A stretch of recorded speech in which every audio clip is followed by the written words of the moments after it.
xibaar yu wér te wóor ca tàng-tàng ba abonnez-vous pour ngeen di mën di jot suñuy vidéo. daleen ak jàmm seen chaîne bi di Buzz M TV ci seen acte du jour kii di Lat Diop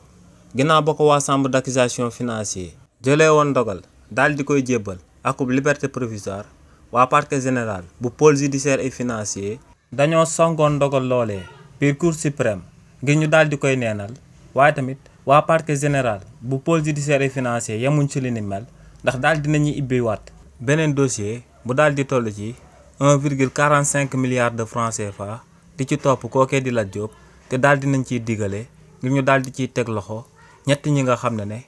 ñoom la doon àndal di liggéey. ci li ni mel waa parquet général dañoo daal di sàkku ci président du collège des juges d'instruction ngir mu daal di ibbi akub dossier ci bi nga xam ne dañoo war a daal di toppee kii di Lat Diop détournement de deniers publics bu toll ci 1,43 milliards de francs CFA waaye tamit daal di koy toppee association de malfaiteurs. ñoom ne nag xaalis boobee ñoo ngi ko fekk ci compte Lat Diop bi te ñoom ne kii di Lat Diop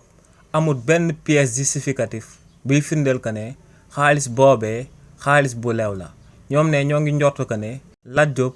moo ngi débloqué xaalis boobee ginnaaw ba mu daan nekk directeur général bu LONASE waaye tamit ginnaaw loolee waa parquet général daal dinañuy sàkku ci président du collège des juges d'instruction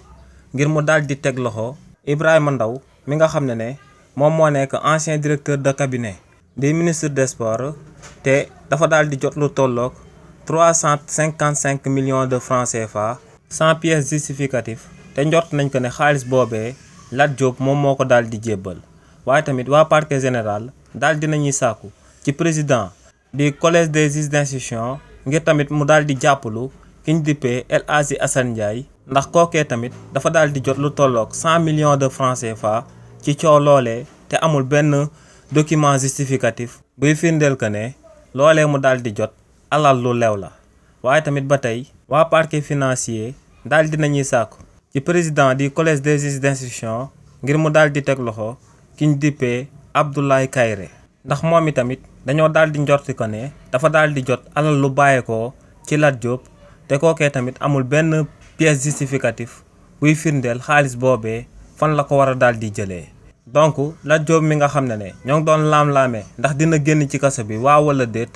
daal dinay am akub dossier bu bees bi nga xam ne jëlaat nañ ko tegaat ko ci ndoddam te mu daal di nekk akub dossier bi nga xam ne day concerner lu tolloog 1,43 milliards de francs CFA boo xam ne dañoo daal di njort ko ne kookee di Lat Diop da koo daal di luubal ginnaaw ba mu daan nekk directeur général bu LONASE te alal boobee sénégalais yëpp ñoom ñoo ko daal di bokk. xibaar yu wér te wóor ca tàng-tàng ba abonnez-vous pour ngeen di mën di jot suñuy vidéo.